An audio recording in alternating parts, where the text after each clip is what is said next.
Hey guys, it's Tommy CM, welcome back to my channel and welcome to the full walkthrough of my Let's Build Alton Towers series. As many of you will know who have followed this series from the very start, it's been a long time coming. I've had to stop and start this series for multiple reasons, but we are finally here.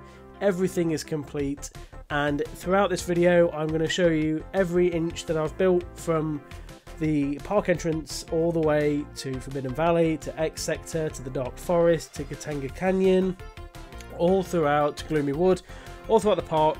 And yeah, we'll just go back and have a look and reflect on the things, you know, the things I faced challenges with, the things I think I did well, and yeah, generally just a very chilled video going through all, and we will ride all of the main attractions. And yeah, hopefully this is something, you know, you guys have really look forward to. And yeah, go and grab a drink, go and grab a snack, and we shall enjoy looking around Alton Towers on Planet Coaster Console. And so we begin our tour at the park entrance. Obviously this goes back to the very first episode.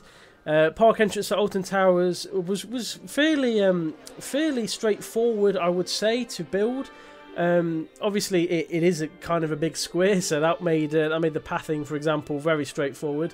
Although it really bugs me that the guests seem to walk in this weird pattern. I wish they would walk a little bit more random, but yep, they seem to like this little idea. I know underneath is probably what I've done underneath. I've put these like plant pots down because what they were doing originally was walking through the queue line fence here. So I put the plants underneath because then they walk around them. Unfortunately, they walk around them to such a degree that they go all the way over here to come all the way back. But there we go. Can't really counter for that. The ones coming out seem to go the right way. These walk over this direction before going back in. But yeah. Anyway, that's enough of the guests. So obviously we've got the monorail station. The monorail being the first attraction, if you like, that you get to go on the park. You don't even have to go in the, you don't have to pay for a ticket to go on the monorail. You can just turn up in the car park, I guess. Although you do have to pay for parking, so yeah, I guess it isn't really free. So yeah, so the park entrance is obviously just you know, big layout square. You've got the monorail station there that the guests will come out of. Now, just because of the build counter on Planet Coaster Console, you can see at the bottom I'm at 100%. There's the red warning sign. I cannot put anything else in this park. Even if I wanted to put like a speaker down, it won't let me. You can hear the noise. I cannot physically put anything else in this park. It is at a maximum. So yeah, that's part of the reason why I've done what I did with the monorail. You're not going to see this when you're looking around the rest of it, but this monorail brings all the guests from the entrance over. And yeah, obviously in real life that would bring guests from the car park, or you can walk if you so wish. But yeah, and then as you come out of the monorail exit, just here, you are greeted by a piece of the corkscrew coaster, which was the first roller coaster at the park. This was taken out quite a number of years ago now, but they wanted to leave this at the entrance as a bit of a homage to it, which I think is a really nice touch, to be fair. So yeah, that's the corkscrew. So you got the few guest information buildings and box office and ticket boxes just here, and then we have the Alton Towers Resort logo. Massive thanks to Boz Midget Slayer for making this for me. He is fantastic at making some of the signs, which you'll see throughout this tour. But this Alton Towers one really does stand out. You know, there's only so much you can do on console. We can't import images, so being able to create something like that is really impressive. So yeah, once again, thank you very much to Boz Midget Slayer. So we have bought our tickets and we will go in. I've tried to create the sort of welcoming atmosphere with the music, as hopefully you can tell. Down here we've got the toilets, and then over this way we will head down into the first part of the park, which is Towers Street. Now Towers Street is on a bit of a slope, and working with working with terrain differences in Planet Coaster can be very, very fun, or it can be very, very difficult. And making it a gradual slope as well was not easy. Hence why there is small elements like this where the path doesn't join up. It's one of those things. It doesn't really bother me. If you've got OCD, it may bother you, but you know that that is what it is. So yeah, Tower Street is obviously just lots of shops, lots of like guest information, buildings again, and just you know, places where you can buy merchandise. We've got hot dogs over there, gifts, souvenirs, merchandise here, etc. So yeah, that's what Tower Street's looking like. And then as we go down here, we've got coming soon. So that's where one element of the new maps starts. So we will see that later on. However, for the time being, we will head over to CBeebies Land. And again, Boz Midget Slayer, fantastic work on the CBeebies Land sign.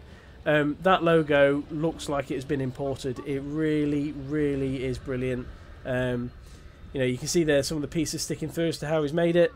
But yeah, absolutely fantastic work on the sign there. Love that to bits. And I think it really, really does stand out when you first walk into this park.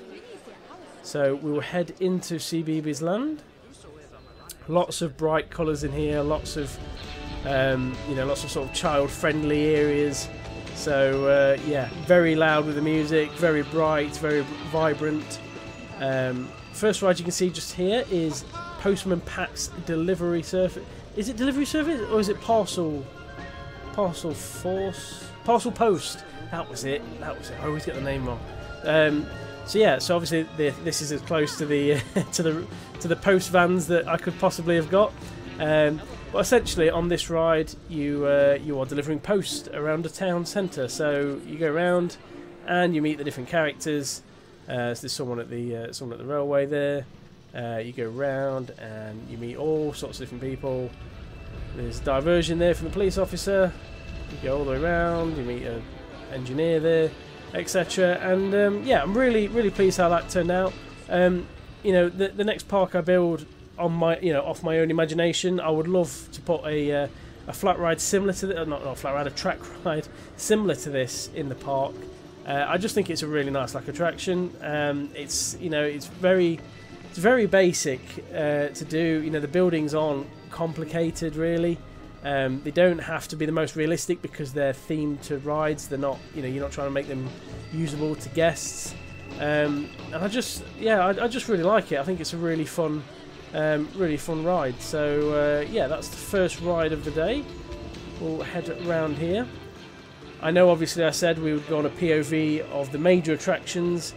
For those of you who are classing Postman Pat Parcel Post as a major attraction, I'm sorry, I'm going to disappoint you. We're not going to be riding that today. You can go back and watch the original video where I made that, and there's a POV on there. So yeah, knock yourself out, go and have fun, but not on this video, unfortunately.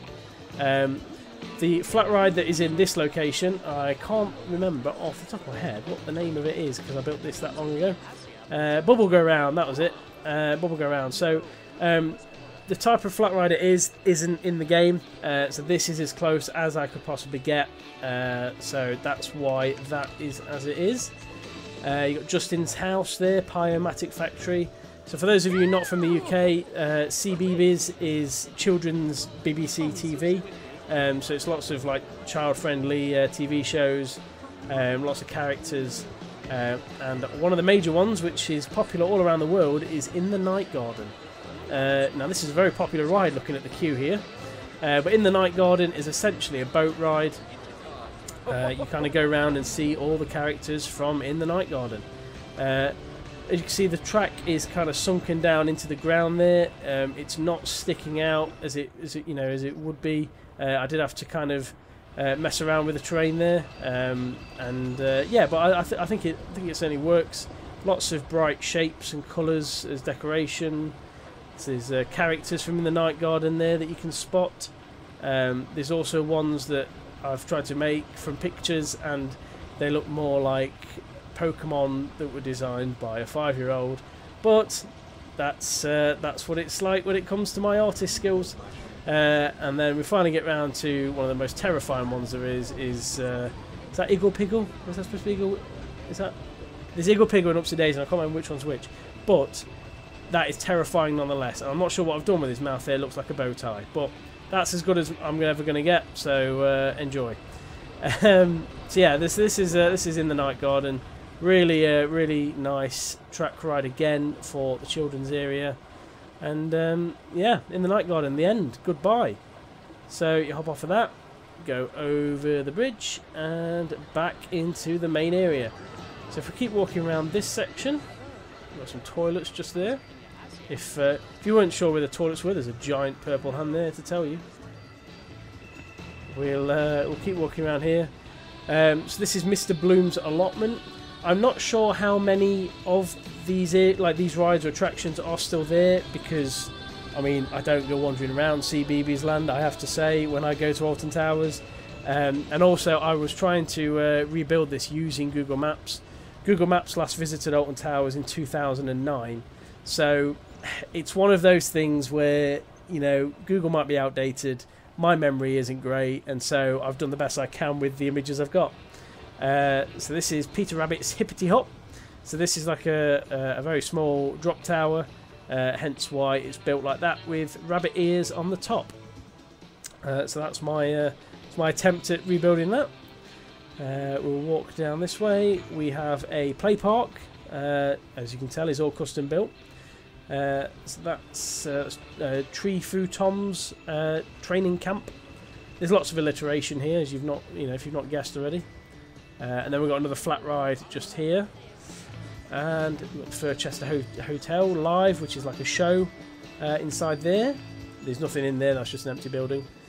And then we will head into Big Fun Showtime.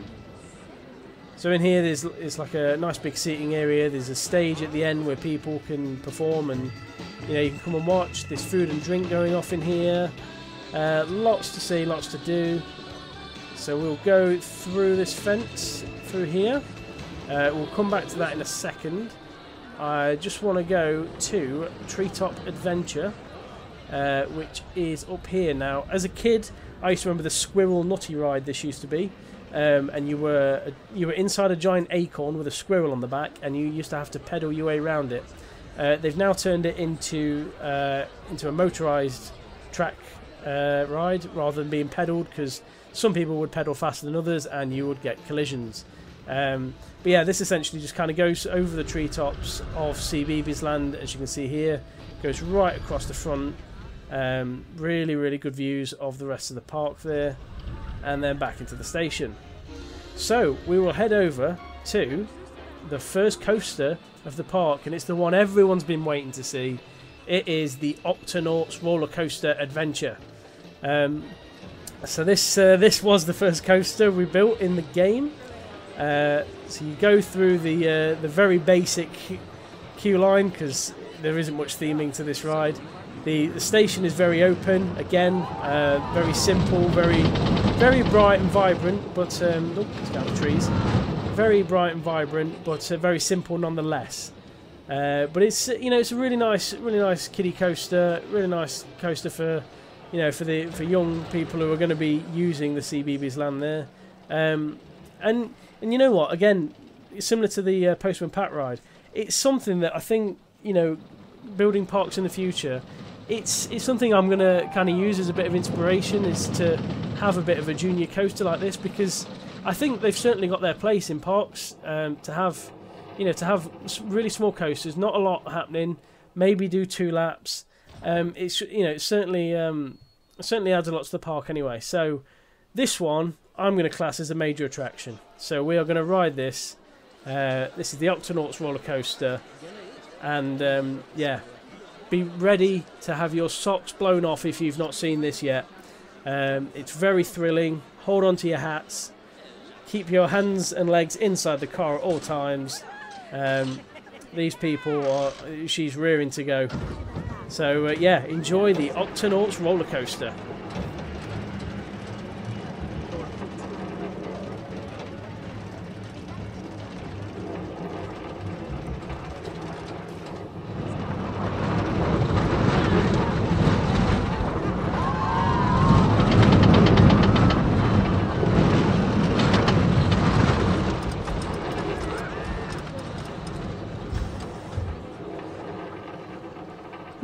That was insane. I don't know about you guys, but that was crazy. I don't think I would dare go on that in real life.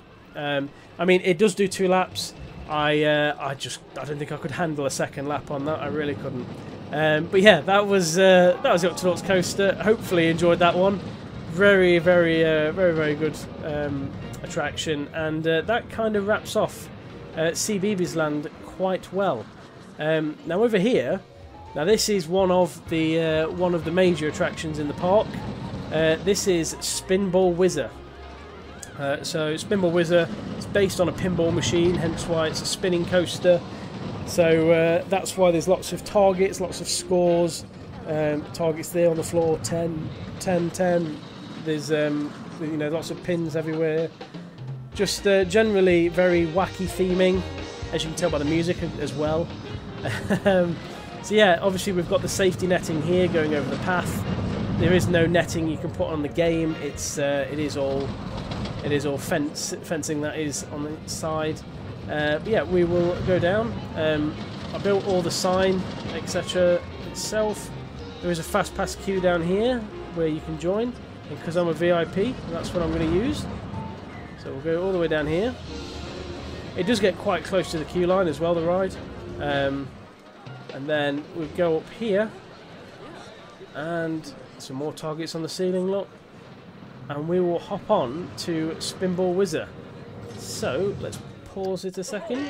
Oh, there we go, pause. Oh, car 1 is the one we're on. Brilliant, perfect timing. So here we go, strap in, Spinball Wizard, here we come.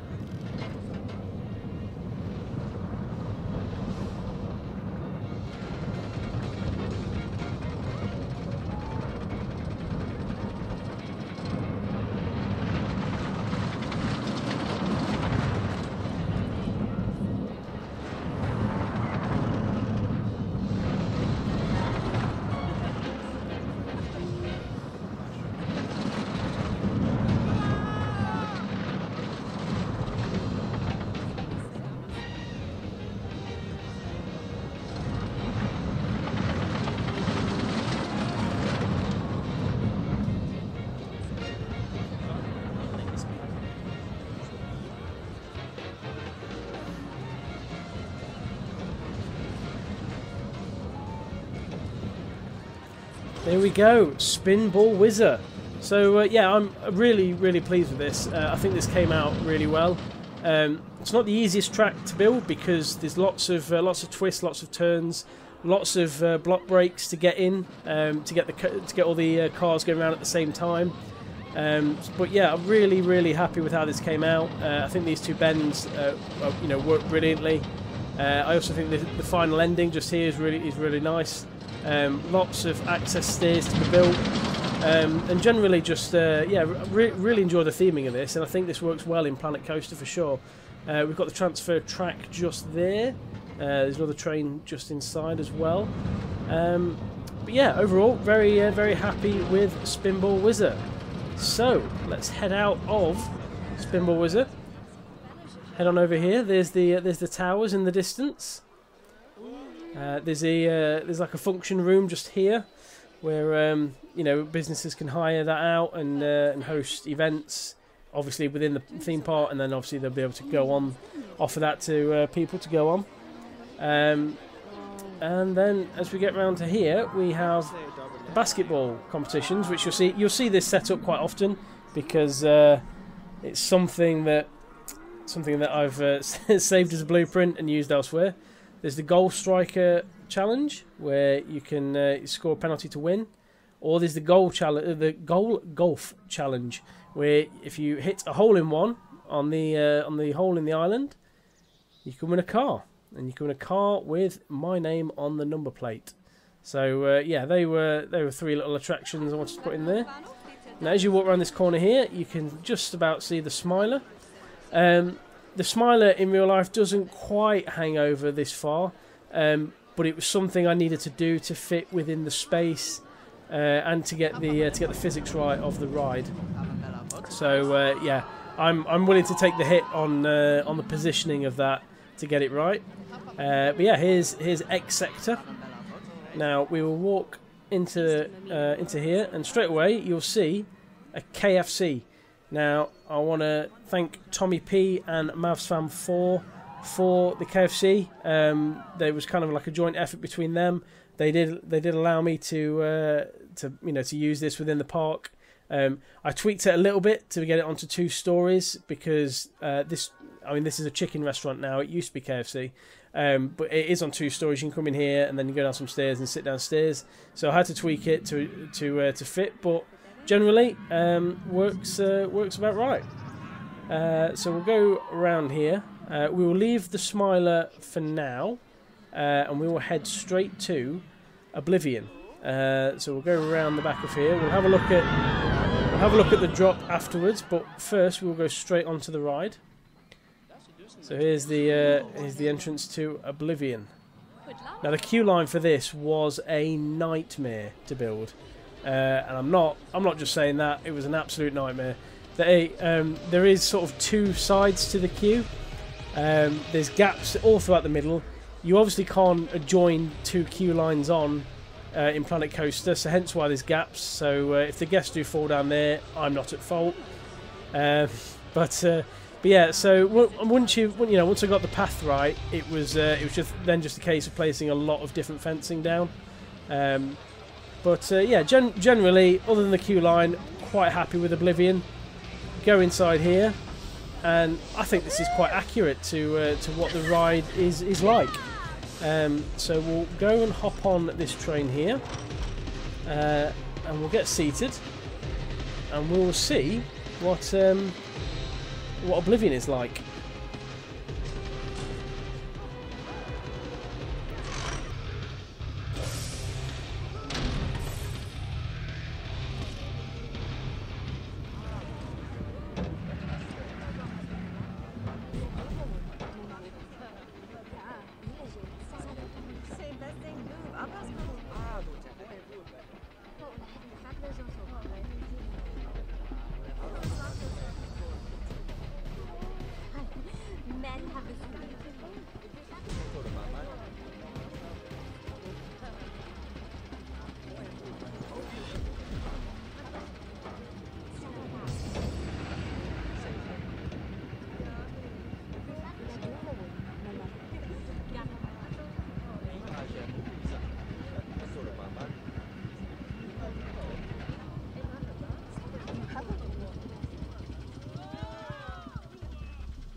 Here we go. Short and sweet, Oblivion, as always. Does always feel like it needs to be extended a little bit, but with it being the world's first vertical drop coaster, Alton Towers were only going to be able to build so much at the time because of how new it was. But yeah, still an absolute classic. You still get a thrill going over this edge and dropping down through the hole at the bottom. But yeah, the ride itself, really fun to build, really fun to theme. There's not a lot, obviously, to the theming, but the layout of it isn't quite as straightforward as it may appear. Getting this to bank, just in the right way at the right speed, to get the brakes not to slam on, but to be strong enough to slow down to the right speed. It took a little bit of tweaking, but we did get there in the end eventually. There is a transfer track here, so the train would move over and go through and park up with these other ones just in there. Only annoying thing about Planet Coaster is you can't go to 2 rows, which is what Oblivion uses. There's only 3 rows on this, which is more like Shikra at Busch Gardens. Yeah, that's the only downside to Oblivion. Inside the station, though, let's just have a quick look at night time, so you can see all the sirens going off in here. You've got the rock music going along in the background, because that's the sort of theme that Oblivion has. And then you've got all the luggage storage, obviously. And then you walk down the exit to the side of the coaster. And you come all the way down here and you end up going through the Oblivion shop. We can buy a photo, you can buy a keyring, whatever you know floats your boat. And then there's an arcade. Now I've not gone to great depth on the arcade. I've just put some claw machines and fortune tellers in here, mainly due to piece count, because I knew this map was reaching its limit at this point. So yeah, just for piece count purposes, I've just put a few bits and bobs in there. So that's where the arcade is, or the Excite games. So yeah, we'll head over and have a look further on at the Oblivion drop, just from the bottom. Going down here again, the levels around here very, very annoying, very frustrating to work with, especially for putting paths down. But I feel like you know we got there in the end. People do come down here and sit and come watch them drop. I mean, that's probably because I've put a little marker in here, so they do interact with that. And it does look quite realistic when they do. So there you see the drop coming down straight through. So yeah, really was pleased with how Oblivion turned out. Just around here we have a food and drink kiosk. Ignore the fact they're stood within the building. And then down here we've got the Enterprise. And then I know there was I know one of the temporary flat rides were down here, but I wasn't installing the flat rides. I was kind of going off classic Alton Towers. So yeah, there's the Enterprise that sits just underneath Oblivion. And to be fair, when it runs alongside it and is operating vertically when Oblivion's going around, it does look very, very cool. So yeah, we'll head up to the Smiler then. So the Smiler you can see from here, lots of inversions, 14 inversions, the most ever on a roller coaster when it was built. And then this Smiler itself, this corrector is this great big frame in the middle. It's got different legs on it. So the different legs have a different purpose. You've got things like the inoculator. What else we got down here? The tickler, the flasher, the giggler. Sound like criminals. Hypnotizer, and then the inoculator. So yeah, there's the Smiler sign that I made. That is basically just some lollipop theming, and then that was me trying to make the smile underneath. Lots of security cameras around the edge because that's what there is on the sign. There's the extended queue line for when it gets busy, but obviously that isn't actually open. So we'll go through the main entrance. We'll go down and under, and then this queue line. It feels like you're in a prison. It really does when you're queuing in this. Well, it does to me anyway. So yeah, this queue line kind of, you know, wiggles around in and out. It's very much a cattle pen queue line, and yeah, you wiggle around until you go inside. In here, this has a few like TVs and lights flashing. That's why it's yellow and black. There's a bag drop, so you go and put your bags in there and get given a wristband to go and collect them afterwards. If we go up the queue line, let's not go through the path. There we go, and out into the station. So yeah, really pleased with how this station came along. I think this looks really good. Again, the station, it doesn't actually have loads and loads of theming, but it's I think this looks pretty accurate. The lights, the operator being sat just above. At the end there, you see "You belong to the Smiler." So I think overall this looks like a very good station. I was really pleased with how this turned out. Lots of yellow and black. So yeah, we'll fast forward it. So a train comes in. We'll change it to daytime, just so we don't mess about with any settings. And we will hop in. We'll go on seat 2, so we're sort of in the middle-ish. This guy's scratching his head. Oh no, he's listening. Yep, got the nod. Let's go.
And there is the Smiler. So, yeah, really challenging build, as you can probably tell by the layout of the track.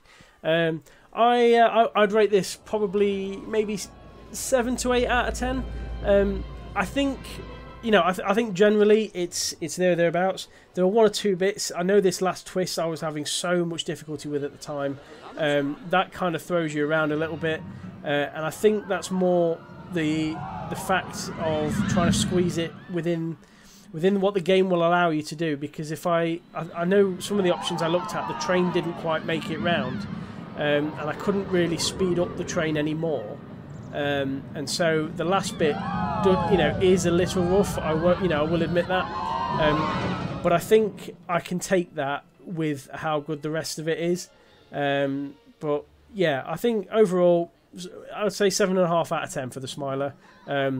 Oblivion, I would rate. I'm going to rate a 9. I'm going to be confident on that one. I'm going to rate that a 9. I'm very pleased with how that turned out. I think that's as close to the actual ride as I could possibly get. Me myself, anyway. I'm sure there's more talented people out there than me that could recreate these things a lot better. But yeah, that's generally the Smiler. So we go in here. And we'll go up through the exit. Down here, lots of yellow and black. Down, down, down, down, down. Down, down, down, down, down. Through here. And then there's a small shop in here. The vending machine. Some Tommy CM personalised t-shirts. Just there. With merch coming soon. There isn't, don't worry. And then you go back out into the exit there. Right next to where Oblivion comes out from its drop. So yeah, very pleased with X Sector. That's what it looks like from above. I think that's quite an accurate look of Alton Towers, to be fair. Obviously, don't forget the rules that Alton Towers can't build above the tree line height due to planning purposes, so not to disrupt the local residents of the village of Alton, and so to kind of give that feeling that it's not above the trees, I did move the terrain around here and lift some trees up so that Oblivion was underneath the tree line. So yeah, now that does other than the towers being just up here, the castle in the middle, other than that is map 1. So we'll head back down here and we will go back to Tower Street. And we'll just stop off here. We'll go and have a look and try and get a milkshake. Let's see what's on offer on the shelf just here. And yep, can't work out what brand that is. Anyway, so yeah, let's go around this corner, and we'll go and have a look around here. So around here, there's a first aid centre. This is the monorail station at not the monorail, the Skyride station for the cable cars at the front of the park. So that's them there. So these lead straight over to Forbidden Valley, which then goes in 2 directions, and you can either get off at Forbidden Valley or you can carry on over to the Dark Forest. So yeah, if we come out of here, as you start to go around, you get to Mutiny Bay, which is pirate themed. So yeah, Mutiny Bay is if you don't go to CBeebies Land or down the right hand side, which we just did, you'll get to this side of the park. Now, one of the main attractions of Mutiny Bay is Battle Galleons, which is this big boat ride that is in the water just here. Now it's very well themed, Battle Galleons. It's not a ride that I would say gets busy often unless there's a heat wave in the UK. Mainly because when people go to theme parks in the UK, water rides don't tend to be huge attractions. Mainly because we don't have the weather that helps dry you off. If you go over to Florida and go to Disney or Universal and you go on the water rides there's a chance you can probably dry off within 20 minutes due to the humidity. Not quite the same over here, but yeah, this is Battle Galleons nonetheless. You can pay to soak the people on the rides, so there's lots of different platforms around for people watching to, as you can see, just just squirt the people on the rides. Now, the reason the track is under the water, and that boat isn't a good example, but if I find the next one, you'll see here that the boat almost looks like it's sinking. I do appreciate that it is quite low down. However, the reason I did that was there isn't a track. There is a track for the boats on Battle Galleons, but there's no sort of edging. So if I'd have built it any higher, they'd have had the edge of the track just here sticking out of the water, and I didn't really want that effect. The boats do go through sort of natural, natural, sort of pond, lake water, if you will.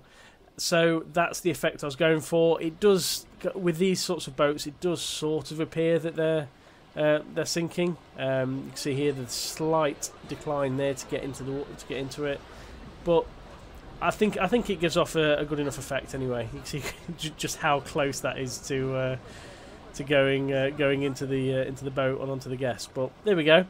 So yeah, Battle Galleons.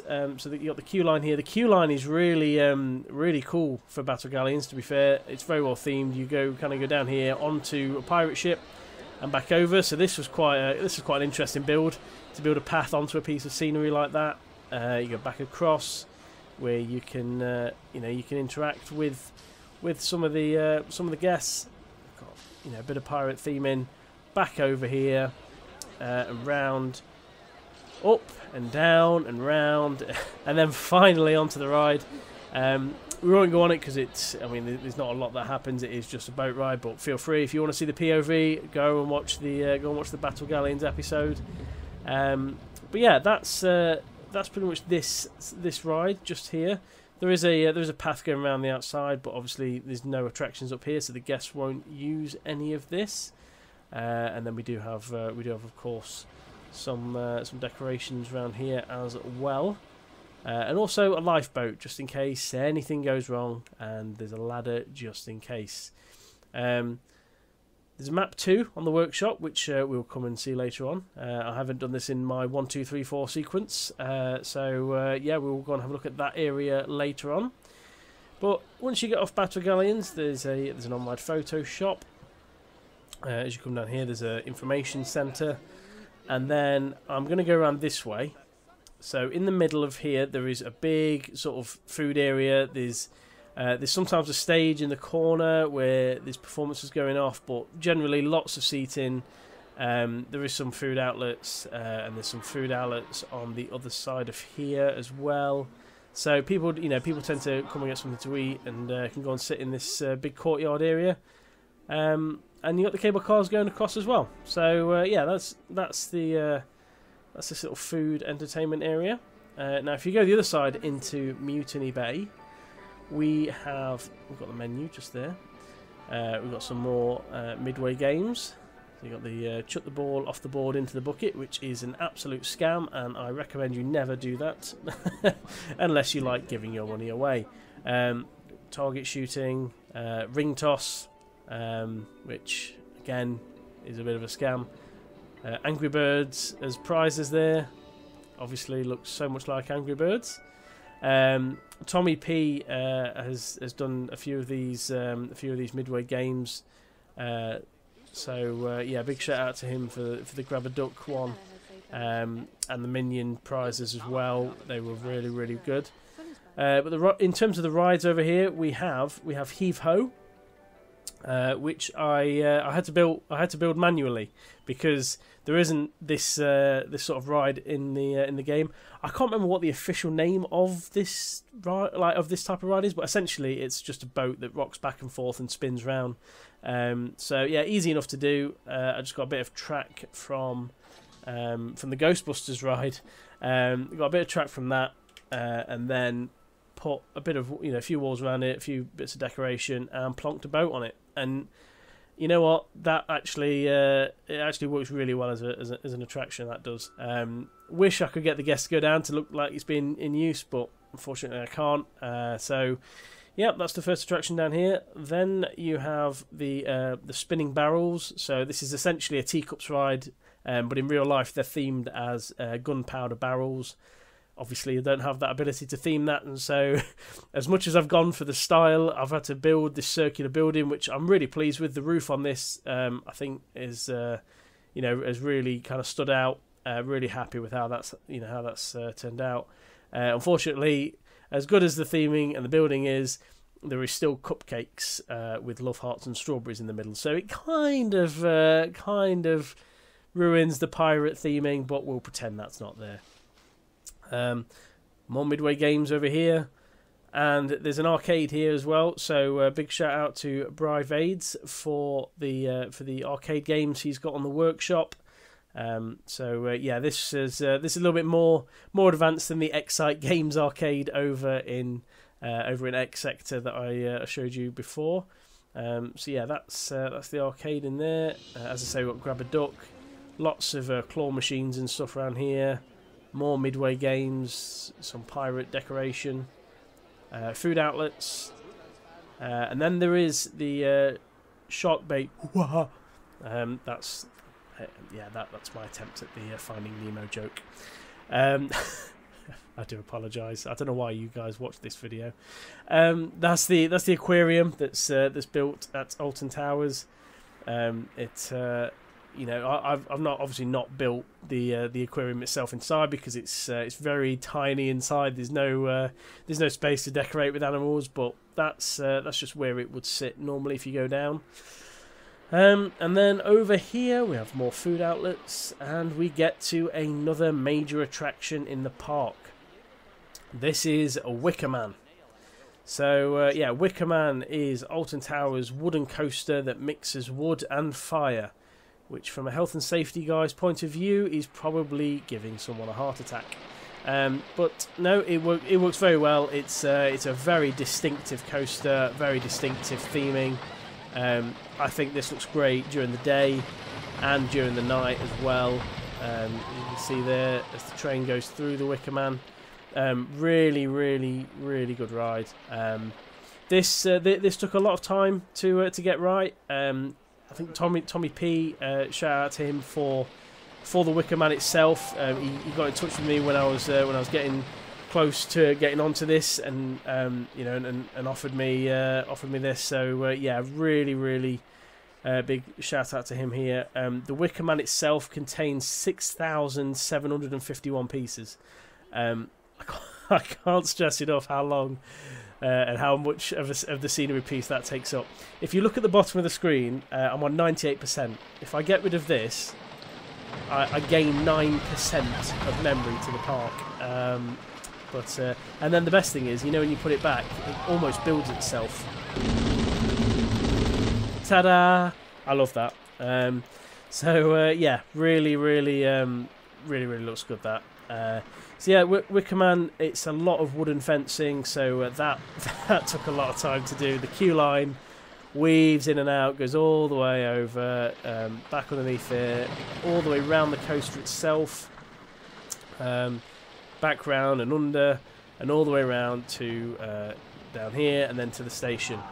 The coaster itself, wooden coaster, but it's a very thrilling coaster. Now, sometimes people think wooden coasters aren't the best because there's no inversions generally on them unless it's like a hybrid coaster. But no, Wickerman is a very, very good coaster. You do get thrown around a lot, very good adrenaline pumping coaster. So we will go and hop on. Down here you've got the entrance to the station. There's some sort of pre videos in here using the Wickerman's face. That's my attempt at it. I thought rather than trying to build it out of different shapes, I would just reuse the one on the actual Wickerman itself. And then once the pre-show is done, you go through here and into the station, which I'm just going to flick to night time, just so it goes all red and more atmospheric. But yeah, that's what it looks like at night. I'll wait for the train to come back in. Lots of flames, lots of wood. Here's the train, and we will hop on. Train 1, brilliant. Just going to wait for the kind lady over here to give us the thumbs up so we can go. And yeah, when she's ready, there's the train coming in that's just been out. When she's ready, we will enjoy Wickerman.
There we go. That was Wickerman.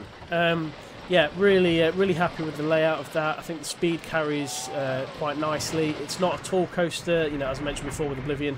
Alton Towers do have to try and build below the tree height, and so when they built Wickerman, they had to basically dig down, because this was the old site of the log flume at Alton Towers. So they had to dig down in the ground to start the foundations of it to get the height needed from the start. On a technicality, you could probably say that this is above the trees, but I don't care. Yeah, the only thing, just like riding that POV back, the other thing I recognised was that the train did stop for a couple of seconds at the top, so I maybe need to just find a block section to put in somewhere so that doesn't happen. It's just probably it's just where the train kind of finishes off. You can see here. It just finishes off the last sort of circuit before that one reaches it. So that one at the top stopped there, and then the block brakes are just there, which allow that to go. So now that train's reached them, I probably just need to put in some block brakes slightly before, just to make sure it flows. That's all. So, but yeah, other than that, very pleased with Wickerman. I think it's a I think this is a very nice coaster, and it's probably a layout that, unless you were recreating it from a real life ride like I did, it's probably one that people probably wouldn't go for, because generally wooden coasters, because you don't get the inversions that you would on most other coasters, you rely on airtime, and therefore big hills, big drops to get the thrills. But I think this actually works very well. So yeah, really pleased with that. So we'll come out of here. There's a Wickerman shop here that it's just got minimal theming, just lots of Tommy CM t-shirts, of course, because what else would you want to buy? And then we'll walk around here. There's a bit of a seating area, or a ramp up to the seating area just there. And we'll come around and we get to Katanga Canyon. Here's the so just in front of the Katanga Canyon sign, there is these little boats where you can pay money and just steer them. That's a nice little attraction for kids. And then we have a lovely scenic walk past all the water. Some signs there telling you that down here you've got Congo River Rapids, the Runaway train, Pizza and Pasta, and DUEL. So we'll head down this way. There's lots of lighting, lots of bunting going across this area. There you can see the Congo River Rapids going by. So yep, there's one of the boats coming down. There is some little stalls kind of halfway for people who want food and drink. But yeah, we'll carry on. There's the waterfalls that they didn't really used to be on that much, if at all, at Alton Towers. But I believe I've not been for a while, but I believe that the waterfalls are back on at the minute. Well, obviously when the park opens, because I'm recording this in February and the park will open in March. But I believe last season they were on quite often. Here's a bridge just to look over. Just look over there. We've got plenty of exit sections on the river rapids, obviously just for safety. And then this is the bridge over into Katanga Canyon. So Congo River Rapids. Big shout out to MavsFan4 for the River Rapids sign.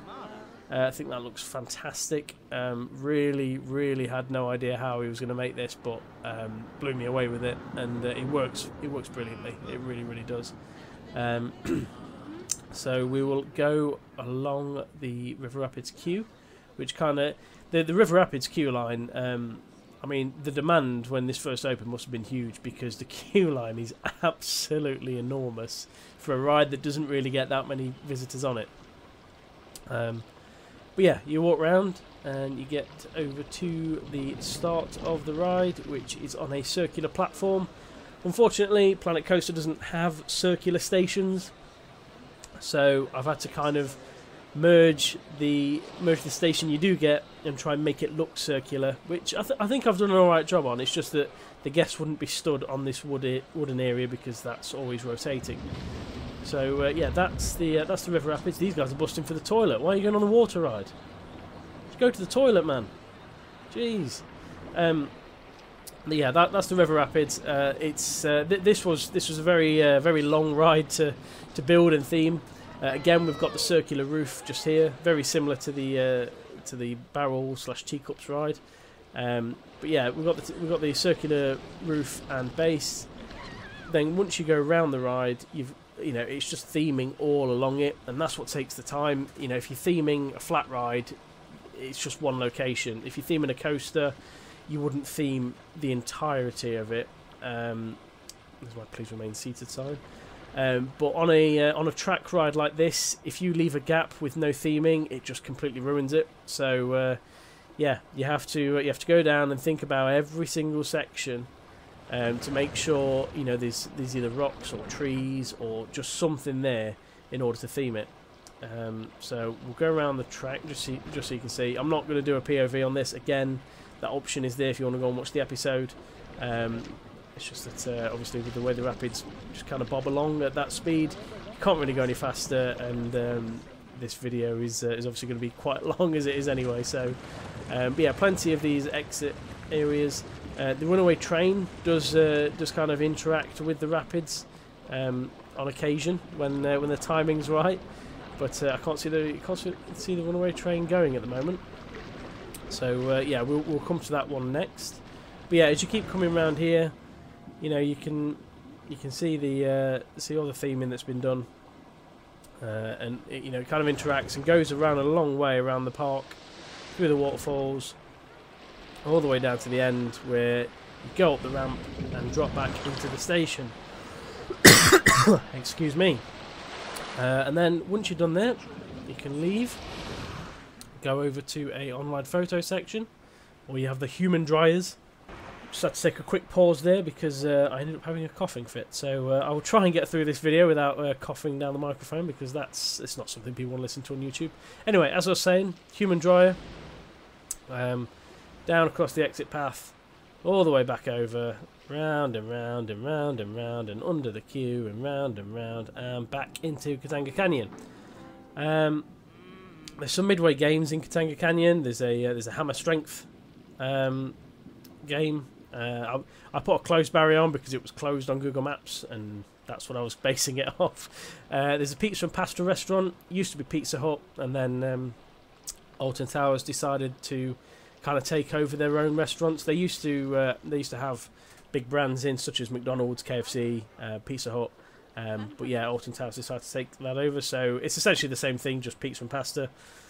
and then we get to the Runaway Mine Train. Really, again, really pleased with how this one turned out. That's my attempt at the font on the sign. It's very wacky font, so that's as good as I could get. But yeah, really pleased with it nonetheless. You go up through here onto the queue line. Again, more of this wooden fencing. You go round and round, and you get onto the station. There is an extended queue line round here, which obviously it's not that busy, so I've kept it shut. But when it does get busy at Alton Towers, that can open up and people will go down there and queue. Here's the ride and the station, and I think for anybody who's ever been to Alton Towers, for me, out of all the rides I've built, this sort of photo here, or this sort of screen grab, is this is probably the most accurate station in terms of what it looks like with the riders, the theming, etc. out of all the rides I've done. Yeah, really, this is something that instantly is relatable to me and to anybody who's been on the Runaway Mine Train. So we will hop on, and what I'm going to do, I'm not going to go in the front row because that's the view you get. So I'm going to go back. I'm going to go back to car 4. Yeah, let's go car 4 and sit behind this guy with the blue hair and the woman in the pink top with the white spots. We'll sit on here. Is anyone else joining us on? Oh, she's excited. She gets ready to go. Fortunately, I can't get the operator to say choo-choo, because that's all they say on this ride. So, yeah, do that in your heads and enjoy the Runaway Mine Train.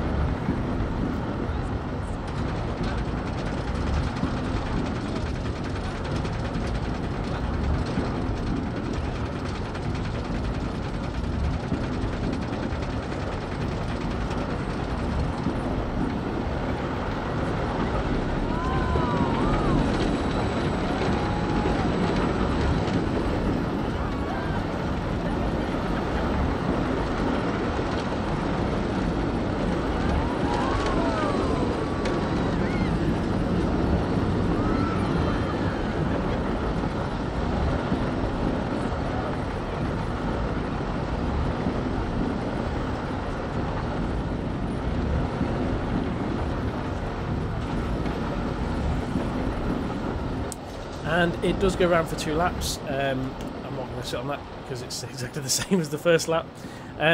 So yeah, review of the mine train. Layout, very happy with. This is essentially the layout. This is as close as I could get to the mine train layout. The only thing that is a bit of a pain on this game for this ride is the fact that the mine train in real life is a powered coaster. It's not like your usual coasters that rely on chain lifts and then gravity to rely on to generate the speed, etc. So the power is constantly there, and you get the speed at the right times in the way that they want it to. There isn't a powered coaster on Planet Coaster, so what I had to do is I had to give it as much of a launch speed as I could to get round this little bend, and then obviously you may have heard the chains just here, just to help get the train along, and yeah, that was necessary because otherwise it just wouldn't have worked. And I'd rather have the train operating at all rather than not putting them on. So yeah, a little bit frustrating that the game doesn't have a powered coaster, but that's where we are, and that's how I've got around that problem. So yeah, really pleased with how Katanga Canyon has turned out. You come out of this ride down into this area, through here and out next to a shop just there. So out the back of here is the exit line, and yeah, so that's Katanga Canyon, and we'll head over this way, heading over towards DUEL. But first of all, I'm just going to have a quick look at this tree just here. Yeah, interesting tree. Right, let's go down here from Katanga Canyon all the way into Gloomy Wood. Now, Gloomy Wood is kind of a stop-off point from between Katanga Canyon and the Forbidden Valley. Now, in Gloomy Wood, there is one attraction, and that is DUEL. At the moment, in Alton Towers, they have upgraded DUEL. They've refurbished it. It has been running for quite a while. I've not been on the refurbished version actually. I've been meaning to go down and give it a visit, but yeah, I've not been on the new version myself. So when I was doing the recreation, it just felt right to do the classic dual ride that everybody knows and loves. So that's what I've gone for with the build here. I'm just going to quickly show you around the rest of Gloomy Wood, just so you can see what else is here. So there's not, I'll be honest, there's not masses. You've got the little food and drink outlet in the middle here that people kind of go and visit. There's the monorail that obviously travels through back down towards the car park area and then back that way for the park entrance. This is a little path that will take you into the woods and into the gardens of the park. You can actually follow that all the way down, and it links up to the back of Wickerman, I believe. Yeah, that's all the way. That's all that's through there. There's not a massive amount. There's an access road that I've kind of just put in there. But yeah, nothing that will be in use to anybody. And then here's Spooks R Us, which is genuinely the name of the shop outside DUEL, or at least it is on Google Maps. Spooks R Us, obviously a pun on Toys R Us, for those of you old enough to remember Toys R Us, one of my favourite childhood shops. And then just further down here there is some toilets located, hence why the guests keep coming down here. But yeah, apart from that, this is DUEL. There is usually a zombie in here that kind of sits up and makes a few noises. We'll join the extended queue line. This extended queue line isn't always in use. It really does depend on how busy DUEL is at the time. Yeah, the extended queue line kind of goes around here. There's usually graves with like puns on. It'll be something like, here lies the body of John Yeast. He is no longer risen. Something like that. That might be a joke that goes over a few people's heads, but yeah, that's the sort of humour that there is. And then just behind here there is like it's like a store warehouse, a storage place for staff items. Now obviously the main thing with DUEL is it's all about the front, because the actual ride itself is in a big warehouse, as you can see just here. So yeah, it's a very big ride, and this probably took me I want to say either the longest or at least the second longest to build, just because of the sheer level of theming that had to be done on this to get it right. But I was very pleased with the outcome. Obviously, as you're kind of viewing the park, if you're up this high, you're obviously going to see it. Down at guest level, though, I think it's hidden quite well. I think it blends in very nice. The front of the building on DUEL is, it kind of works really well. And I think I've got it as accurate as I could possibly get, to be fair. Now what I'm going to do is I'm just going to flick to night time, because going into a haunted house, you obviously want the night time. So you go in, and this is, I've tried to recreate the sort of the entrance rooms to the ride. In here there's usually some flames, there is curtains blowing, there is a doll's house where there's like a projector, there's a projection of a girl playing in different rooms, quite creepy. There's a rocking horse, so I've put a carousel horse in there. So yeah, I've tried to think about stuff in here. As you can see, the lights are on different settings, so they're kind of flickering. And obviously it's an interactive shooter ride. I would like to see what sort of score people get on this ride. So if you want to load up the map after this park tour on the PlayStation Workshop, feel free to come and have a go and let me know the sort of score you're getting. But yeah, I think this to me, this is probably as good as I could wish to get on the game. I did try and set it so that there was an exit over here where people got off before the trains went through. It wasn't possible, so we just have to kind of live by the fact that people on the back row there just kind of lose their head when they go through. But oh well. So yeah, we'll have a ride on this. I'm not gonna get involved with the interaction, but with the shooting myself. But I will have a go. Congrats to James Winkler, who is and Doreen. She's second. Doreen is. I'd love to have seen them have a go, but yeah.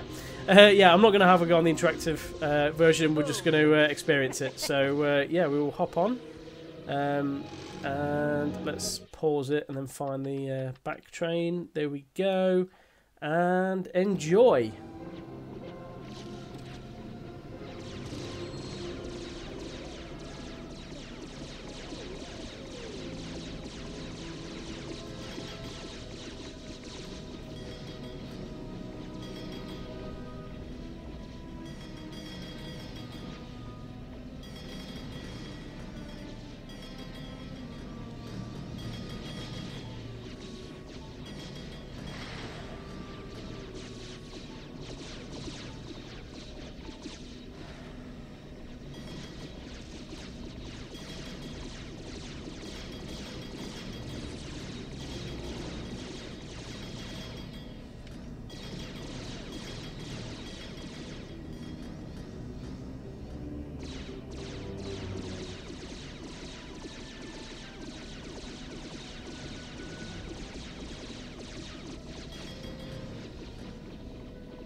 There we go. That was DUEL. Now, I mean, the actual theming in here, you know, I did try. I did try and go for as many rooms from DUEL as I could. In terms of, for example, there is a dining room at the start, like here, where there is floating candles. There is a sort of spinning tunnel here, which is the effect I've kind of gone for. Might not have come off as good, but yeah, I've tried to go for the spinning tunnel element here. There is, as you go around here, where is it? There is like a market stall section where there's like zombies and creatures next to market stalls. There's a spider section, for example. So, you know, there has been some thought behind it. Obviously, I'm not going to create the animatronics from the real DUEL. Yeah, I've done my best to do as many of the rooms as I possibly could. And you know what, I'm quite pleased with it. As you can see, I spent a lot of time putting targets down that keep going off. But you know, that's how many targets there are in the actual the actual version in real life. So yeah, really pleased with how this has turned out. You know, I do think it has been worth the effort, definitely. And then as we come out of the exit here, we go down a corridor, some funky pictures. You can get your photos and stuff. Walk down here, and then this just leads into the shop. Now I wasn't going to build a full-on shop, but I needed it to loop back round to there. So that's what that's doing. And yeah, so that's Gloomy Wood. As I say, that is it's an enormous ride. I would just you know, like to show all the different pieces that make this up. It's you know, it really does. It really does highlight just how long that took me. But yeah, I am very, very pleased with it. And there we are, built it straight back there. I'm just actually, just out of curiosity, I'm just going to try and highlight all this just to see roughly. Oh, that's okay. That's taking some trees, but I think we were getting up to about 3,800-ish before the trees join in. Yeah, so 3,900. So yeah, you're looking just shy of the 4,000 mark, which is not quite as many as in Wickerman, which probably just gives you a bit of insight as to how many pieces are on that Wickerman statue. So yeah, right, we will come out Spooks R Us, and we will head down towards Forbidden Valley. Now, Forbidden Valley was the last area of the park that I built. It won't be the last area of the park that I go to. We will finish off in the Dark Forest. But yeah, so here we are entering Forbidden Valley. First of all, you've got the Edge games over here. So we've got Brivade's as arcade games again here. I've not gone to town on this. It is just an arcade that people don't really use. So yeah, that's that. And then over here we have Nemesis Subterra, which I believe is reopened now. This was shut for many years. It's a very good ride. I actually really enjoyed this when this first opened. It involves live actors. There's you kind of go underground and see like a Nemesis egg, and then the egg hatches while you're down there. Quite fun, quite creepy. Really good fun though. So yeah, that's that. But obviously that building is still there. It's on show. It's not hidden away anywhere. So I thought I'd build the outside of the building, and then you know, that's obviously relatable then. Before we go down that way, we will just head down here, and over that way we have got the Sky Ride. So this Sky Ride takes you in two directions. It either takes you over to the Dark Forest, or if you get on this side, it takes you over to the park entrance, and this is kind of like the middle stop on the park. So yeah, that's the Sky Ride. But again, the only reason people are coming down here is because there's some toilets at the end. But yeah, so there's nothing much else down that way. But if we go down here, we've got some food and drink stalls. There's like donuts and stuff. Some of these are deliberately shut. That's a projection screen. They aren't stalls where the people where the staff have just jumped over. They are shut just because they're not always open. There's some Midway games again down here. There we have the pirate ship on this area, Blade. So yeah, but I mean, to be fair, on this, Blade gets very popular. I don't know what it is about pirate ships, but the Planet Coaster guests absolutely love them. I wouldn't queue in that for a pirate ship, but each to their own. But yeah, but Blade, for a pirate ship, Blade is very well hidden. I do find that even when I'm in, you know, even when I'm at actual Alton Towers, it's a ride that unless you actually look for it, generally you could walk past it without seeing it, and that says something about a pirate ship. But yeah, that's just my opinion. Let's walk down here, and I also put in a classic ride, Ripsaw. Now Ripsaw is a top spin ride, and essentially, I mean, it has these blades on. The blades obviously don't really aren't really sharp, don't really work, but it does have water. It does have water built in, or at least it did until it was taken out. Essentially, you know, as the guests are turned over, water is squirted into their faces, It used to be a really good ride, very popular. It could be quite rough. My memory of it from the last time I was on it, it could be quite rough. But yeah, it was a classic Alton Towers ride.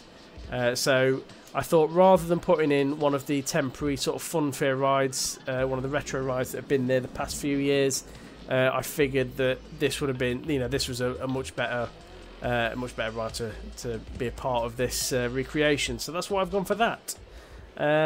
If we go back up here, back up this ramp, again with the terrain in here, there is lots of different levels in Forbidden Valley. So if you see weird bits of path, I mean this path is obviously at a let's just say that ramp there is not disabled friendly. You would not want to be pushing a wheelchair down that ramp or up it. So yeah, so if you see little bits like that, that's just because the terrain in this area is very tricky to get right. And try as I may, it's not always straightforward. But yeah, so there's a fish and chip restaurant just here where you can go in. So as I said, I'll just put some seating inside.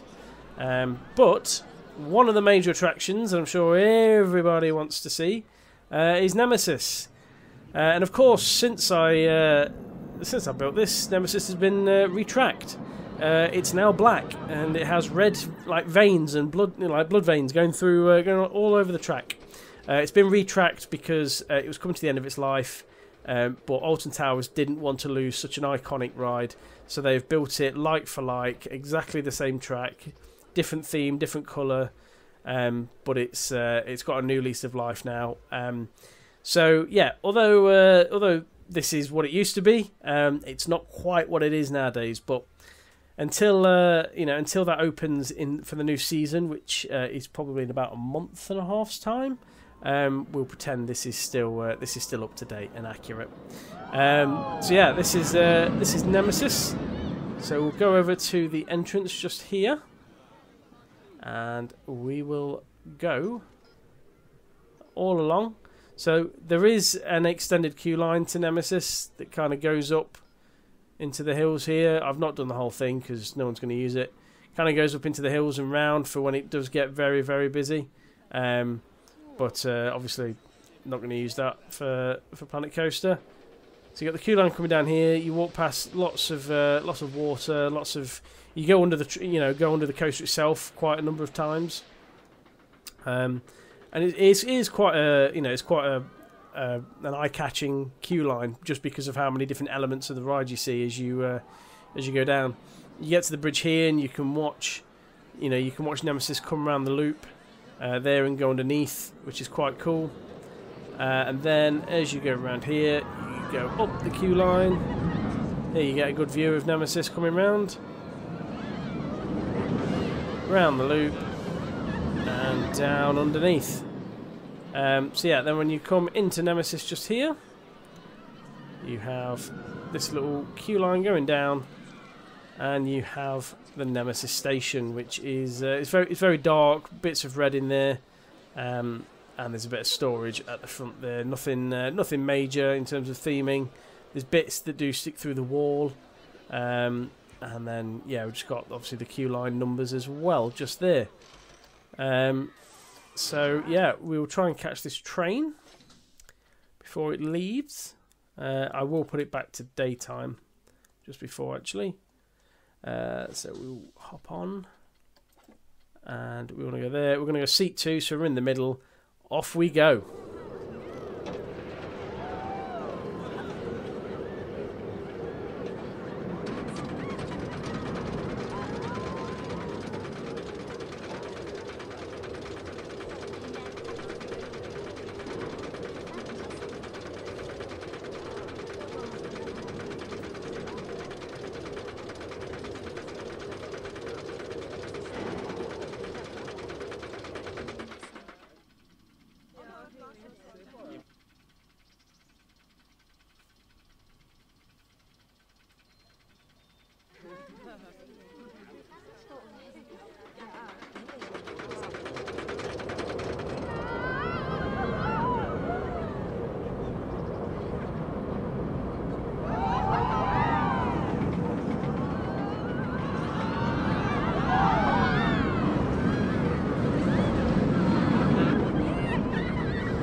There we go. That was Nemesis.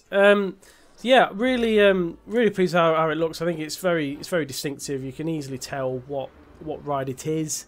There is one or two elements where I think it probably could be tweaked a little bit. I think some of the bends and some of the spacing out probably could be slightly improved. But I think what it was is it's very hard to predict, especially when you're trying to fit multiple recreations in. If you get one wrong and then get another, it can kind of have a knock-on effect. So you're trying to minimise and keep everything in such an area where it works. I think from above it looks really good. I think the POV can sometimes not do it as much justice, but I've always said that on Planet Coaster, where sometimes the POV you get a completely different experience to what you do if you just look around the coaster from a third person point of view.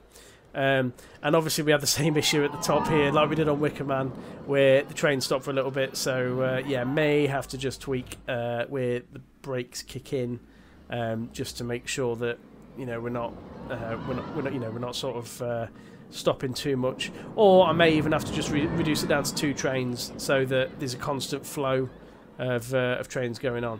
But yeah, other than that, that's Nemesis. Obviously, we've got the transfer track down here, and yeah, I think that is pretty much as good as I'd get on Nemesis. Here you can just see the monorail coming through. That shows you off, all the rides as you make your way to the park. So that's why the monorail comes all the way through this area. So yeah, once you've been on Nemesis, you come out of there, you go down. And there is an on-ride photo section that's it's very red, very expensive. And does anybody use mouse mats nowadays? Do they? I mean, I don't, but each to their own. And then, yeah. So after Nemesis, we'll head over to Galactica. Some food and drink stores just here. Now, Galactica has this huge building. It used to be a massive shop for Air when it was called Air. Nowadays, the store is quite small itself, and the roller coaster restaurant is next door. Now, as I said in the last episode where we built Galactica, the roller coaster restaurant, essentially your food is in like silver pots under a cosh, and it goes down a track before arriving at your table. Really cool concept. Not something that majorly appeals to myself, but it appeals to some people, and it's something I'd probably go to it once, but not something I would keep going to. But yeah, that's what this the iconic shaped building here is filled with. We've got a little viewing platform just here. Obviously, you can look through the trees. Nice waiting area for people who don't want to go on the ride. The ride itself comes out from underground before going down the track. So you can walk around here, you can kind of sit underneath, and as people come up, you can kind of see them on the ride. Obviously, because it's a lay down roller coaster, you can sort of see and wave to them as they're going up. I'm just trying to see if there's look, there's a train coming now, so you can kind of wait on this path here, and you can kind of see them coming up like that, which is nice. I'm really pleased with how this bend's turned out. This is quite a nice arch that goes over the path. This is a custom support because the supports wouldn't pop down because it's in the middle of a path. So I did have to put a custom support in for that. But yeah, as I said in the last episode on Galactica, I'm pleased with everything except the very end of it. The very end I've had to squeeze in because it just about fits onto the map, which is down here. This isn't how Galactica ends. This is how I've had to end it because I can't build any further that way. And I think I said last time, in hindsight, I would get I'd make this little path here maybe a bit shorter, just so that I could fit that on. However, that path really is that sort of distance, and so it's a tricky one. If this was the only issue I've had with map sizes when building this recreation, and so if this is the only issue I've had, I will take that as a win. I really will. So yeah, so we'll go down and we'll queue up and go on Galactica. There's my little Galactica sign. The queue line kind of goes round the hills a little bit. Couldn't do the full thing again just because of the space. But then you drop down and you either go into the right hand side, or you go through a tunnel just here, and you drop down into the left hand side. There's a big Galactica sign. Into the station, which we'll put on night time there like that. So you can see it's very blue. And then the other in the middle section here, you've got storage. So what would basically happen is you put your bags in there, and then one of the ride operators shuts that, and then the people on the train behind will have had this side, and then when that train's filled, the door moves back across, then yours is ready for you, and that's generally how it works. So here's the train for Galactica. So we'll hop on this. We'll go seat 2 again, so we're in the middle. Fastened in. And let's hopefully I can hear the harnesses being done. Any second now. There we go. Off we go on Galactica.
There we go. That was Galactica. So yeah, as I said, that ending.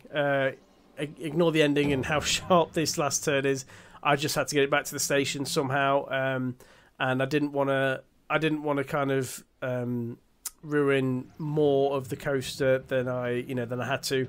Hence why I've just kind of stuck it down here. The area that needed correcting. So. But yeah, failing that, I am very happy with Galactica. Just apart from the ending, I think it looks great. I think from an aerial point of view, I think it's I think it's a very eye-catching coaster.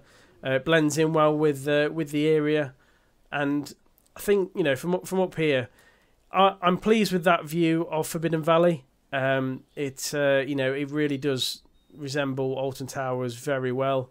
I'm not normally one to sort of pat myself on the back, but I am quite pleased with Galactica.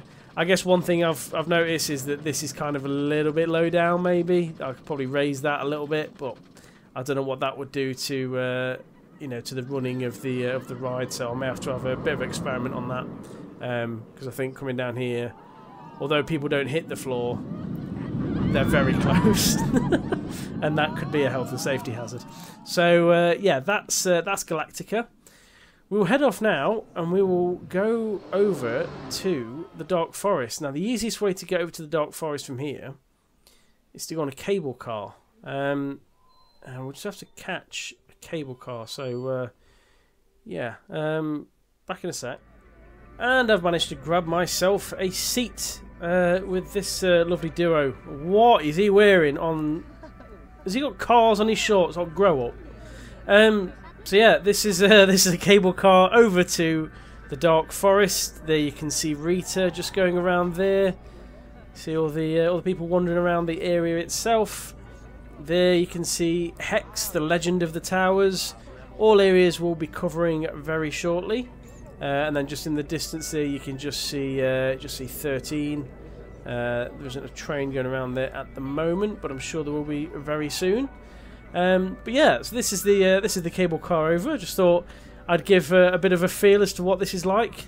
This is the only map that has guests actually using the cable car. The others don't, just because of multiple reasons. So yeah, we'll hop off the cable car, and we will get out of the hill that that they are situated in, and we will begin our tour of this area back over here. So we have the towers, which obviously X Sector and the Smiler are usually over this area. So the guests are walking in front of here. That path leads down towards Mutiny Bay. Apologies, this one does. Well, they both do, to be fair. Down towards Mutiny Bay. There is a food and drink outlet here. Some ride times. And Rita is always ridiculous. Yeah, so it does get very crowded in here because this is the only way into this section. There's the towers and the gardens in there. The exit to Hex brings you through this. Now, although I've built Hex, there isn't a functioning ride in there, so hence why the guests themselves don't come out through here. But still wanted to recreate this little section. As you come through here, we'll look at Hex in a moment. Here we have Woodcutter's Bar and Grill. Very busy, very popular with the guests, this one. For some reason, they absolutely love coming in here to the shop. Don't know why. It might be because it's the only toilets in here, but I honestly don't know. I couldn't tell you why it's so busy.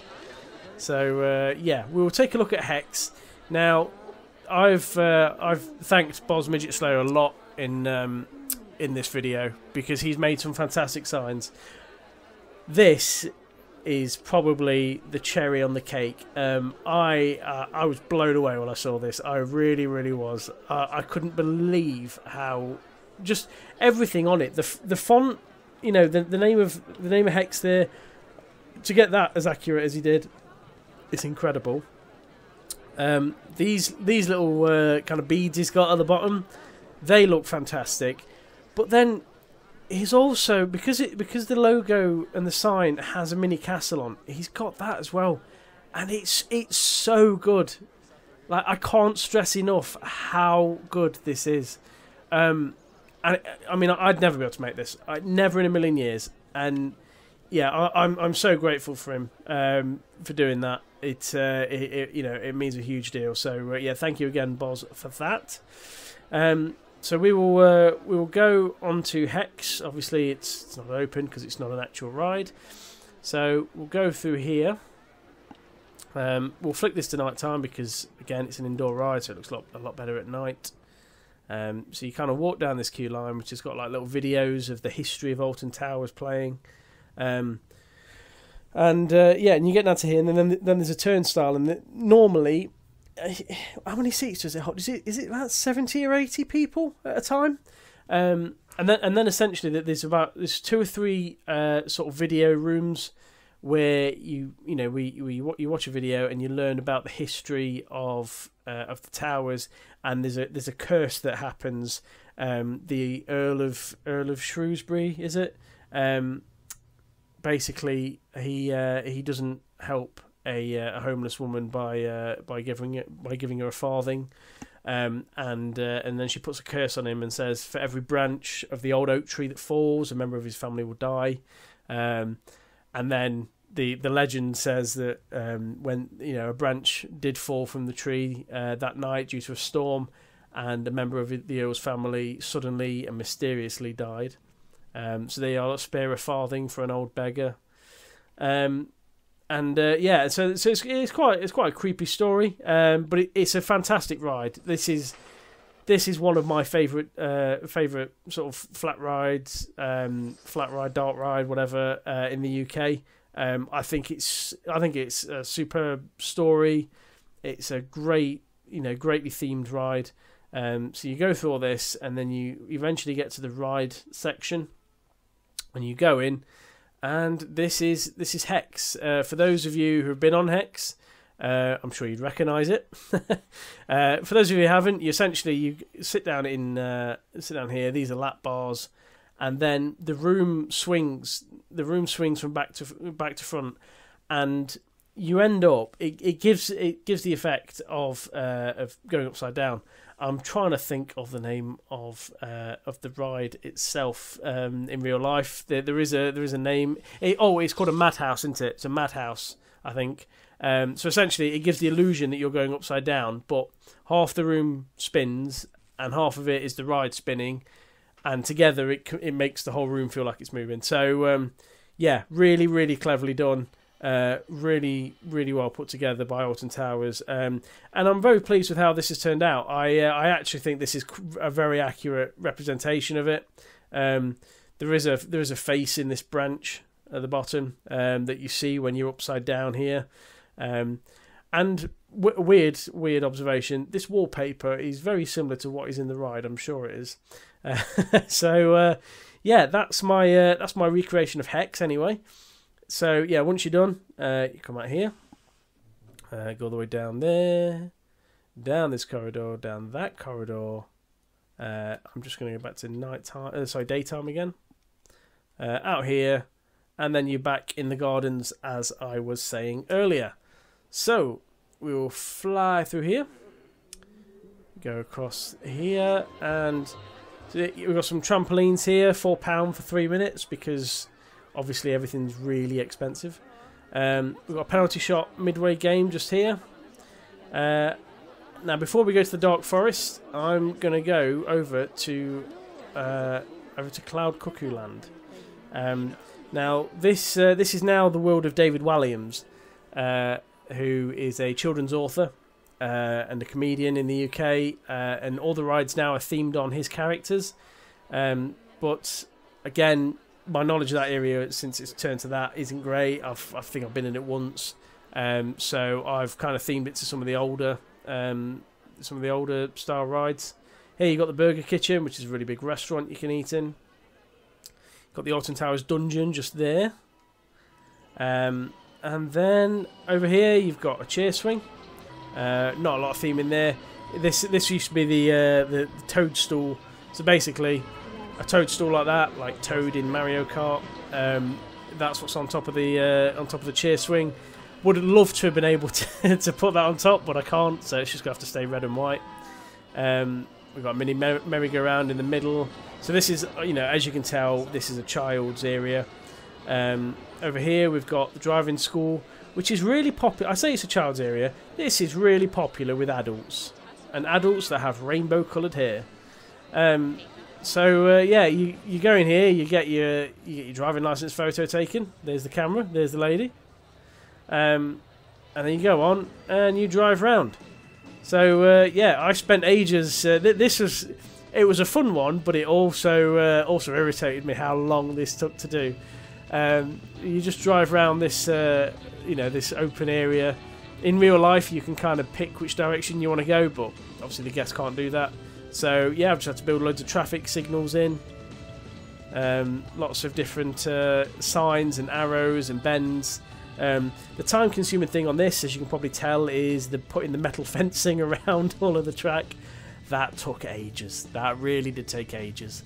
But I'm pleased how it came off. I think it looks really good. There's lots of little crossings, lots of there's a fire engine, some lollipop people. Yeah, police cars. There's all sorts, and yeah, I'm really pleased with how that's turned out. There's the test centre, and hopefully all these guests get off the ride and they get their driving licence. So yeah, pleased with that little driving school. I think I think it looks quite good. Over here we've got the Frog Hopper, which is another drop tower. I think over here is another. It's like a on-ride photo section. I think this is also where you get. I think you can get your driving license photo printed in there from memory. I'm not 100% sure. As I say, I don't really use this area. And yeah, and then that leads us to the main attraction in here, which is Ice Age 4D. Now, massive thanks to MavFam4. He had already made this Ice Age font and sign, I think the acorn there looks spot on. Yeah, and the way he's done that is superb. The Ice Age font is just an exact replica of the real life font. So yeah, can't thank him enough for letting me use that. So if we go into Ice Age 4D, obviously this is it's a 4D cinema. In the queue line, you can come around here and get your photo taken if you want to spend money. But yeah, for the Ice Age 4D cinema itself, you go inside, you sit on these like boxes and watch an Ice Age film, and because it's 4D, a lot of different effects happen. So it might snow, it might rain, it might get windy.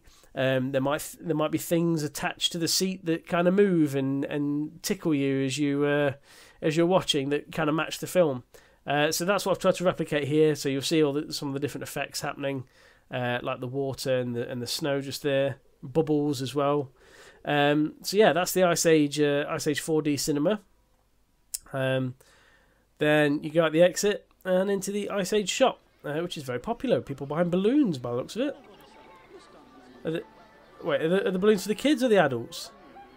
Well, he don't look very happy, does he? All of them have got balloons, right?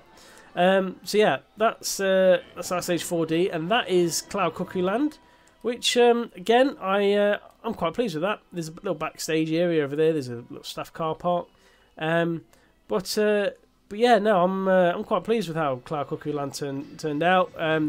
As I say, it does look a bit different to what it actually is now, but this is how a lot of people remember this area of the park.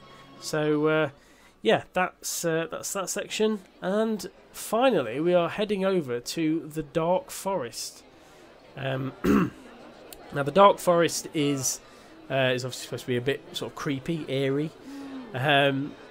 This sign is this sign over to it I made, which it's a very similar font to what is actually used. It does frustrate me we can't import logos and signs and stuff, but unfortunately that's the way it is, so we have to make do, and people like Mavs Fan 4 and Boz Midget Slayer have done a fantastic job on some of the signs, and then the ones they've not assisted with, I've kind of had to go out myself. It looks a bit messy on the other side, but you can ignore that. So yeah, we'll go through here. Tormented Treats there. We've got the basketball midway game, as you can see. I've used that all over the park. There's the Rita photos. You got a shootout game. The ball off the board into the bucket again. Cable cars flying above. Food and drink, some claw machines, some lockers here, and then we'll go through here and we get to Rita. Now we'll go on to Rita. Rita's entrance is kind of under the arch of a tyre. It's not quite as big as this tyre, I will say, but it's under a tyre nonetheless. So yeah, we won't queue up for this. Now Rita's queue line is ridiculously long, and again took me ages putting in all the fencing. The fencing I think makes a huge difference to scenery, so I wanted to make sure I got that right. So yeah, oh, Rita's just launched. Look, good timing. So we'll go around here and up, and here is the station for Rita. You can just see 13 in the distance there, going up the lift hill. So we'll hop on. Rita was put in before it turned to the Dark Forest, and then once they decided to go down the sort of spooky route, they changed it so that Rita was like an abandoned race car like area that kind of got took over. Hence why it kind of looks like it's got vines growing off it and stuff, just to blend in with the theme, I think. But yeah, no, I'm pleased with how Rita turned out. I think it's quite an accurate representation. So yeah, sit back, keep your head back, go, go, go.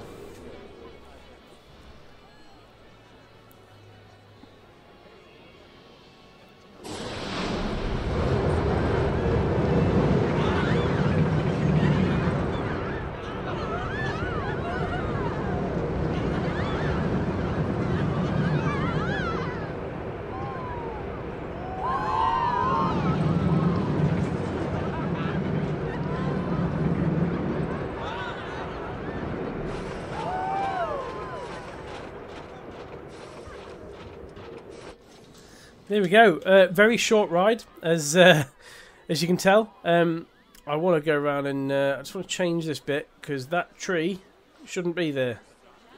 This is it this one? There, that tree. That tree was in the way. But yeah, other than that, yeah, no, I'm very pleased with how Rita turned out. It's a very short coaster. Again, to say it's a launched coaster, and you know, I've said it multiple times in this video. Bear in mind, Alton Towers cannot build above the tree line. You know, they've done well to fit that in. It would be great to have a launch coaster that went up high in the sky, but it just isn't feasible at Alton Towers. So you know, they've done what they can with the track here. There is these supports here now. Just a random backstory as to why they look like this. So when Rita was built, it was built next to Corkscrew, I believe. I believe Corkscrew was still in. And essentially, these supports, when it was first put in, we needed to clear this area at the bottom because there was a part of Corkscrew or something underneath there. And then obviously that's been demolished, so now it just looks a bit random as to why the supports are like that. But again, I wanted to replicate that, so that's what I did there. We've got the transfer track and the storage space in here with another train. So yeah, that's pretty much all there is to say about Rita, to be fair. I've got the light system, etc. So if we go down the exit, and you go over and get your photo. And now we head to the final ride of the park walkthrough. And that ride is 13. There's the 13 sign in day and night time. So yeah, 13, very very unique coaster for those of you who've not been on it. It has a drop section, so you go into an indoor segment, and the track drops onto a different layer, and then you go out backwards. Now, for those of you who've not seen my video on this, I highly recommend you do. There is a little tweak that and a little trick that I have to do to get 13 to work in some sort of you know, realistic way in comparison to the real life version. But I'll explain that in a minute once we've been on it. I've just noticed how busy it is down here. The queue for this is crazy.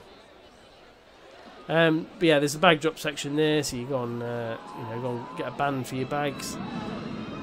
Here's the inside bit, and here's the station for 13. So you've got all the different segments there. There's the last train coming in, and we will hop on. Right, seat 1. That's what we want. Let's get these guys on, and then once we're ready, we'll be able to go. Yep, can we go? Thank you. Enjoy.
So there we go. That was the little gimmick that I'd used. So I'd done the old trick where you can get a train to turn around, like without making a turn, basically. So you'll see in here what actually happens is I've got a sequencer so the lights go off and everything, but essentially after they wait a little bit, and there's a few bangs and stuff, it changes direction and goes through, goes round this little course, and then back out, and then changes direction like this. You just see it? Like that.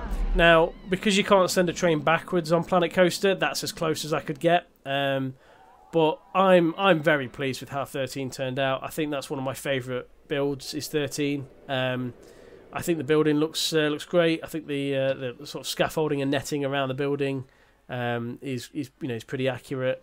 Yeah, really pleased with that. Yeah, I think I've managed to overcome that. When I decided to rebuild Alton Towers, this was the one where I was thinking, how am I going to do that? And then once I'd seen that glitch, I thought that was going to be that was going to be my answer as to how to do it.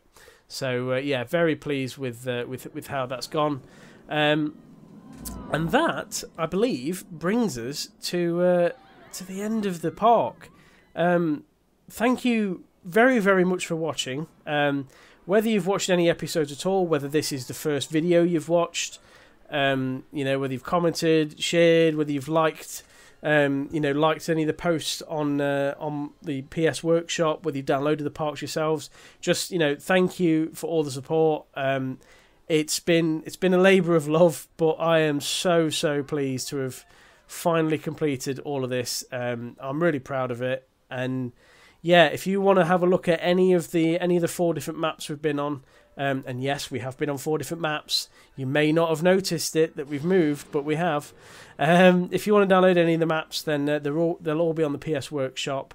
Yeah, so just search Alton Towers, or search Tommy CM, and I'm sure they'll come up. So yeah, just a massive thank you to anybody who has who's enjoyed or commented or watched any of these videos. Does mean such a big deal to me. If you have enjoyed this and want to see what else I get up to, because I've got to come up with the thinking of a new series now. So yeah, if you want to see what else I get up to, make sure you hit the subscribe button. If you could do me a favour and leave a like on this. I know we've got to where we are now, which is probably past the 1 hour 30, 1 hour 45 mark. But this is the first time I've asked. If you could please leave a like, I would very much appreciate it. And yeah, just again, massive thank you. It does mean a lot, and I will see you when I come up with a new series. But before then, I'm sure there'll be some park spotlights and maybe 1 or 2 other videos as well. So thank you very much for watching, and I shall see you next time. Goodbye.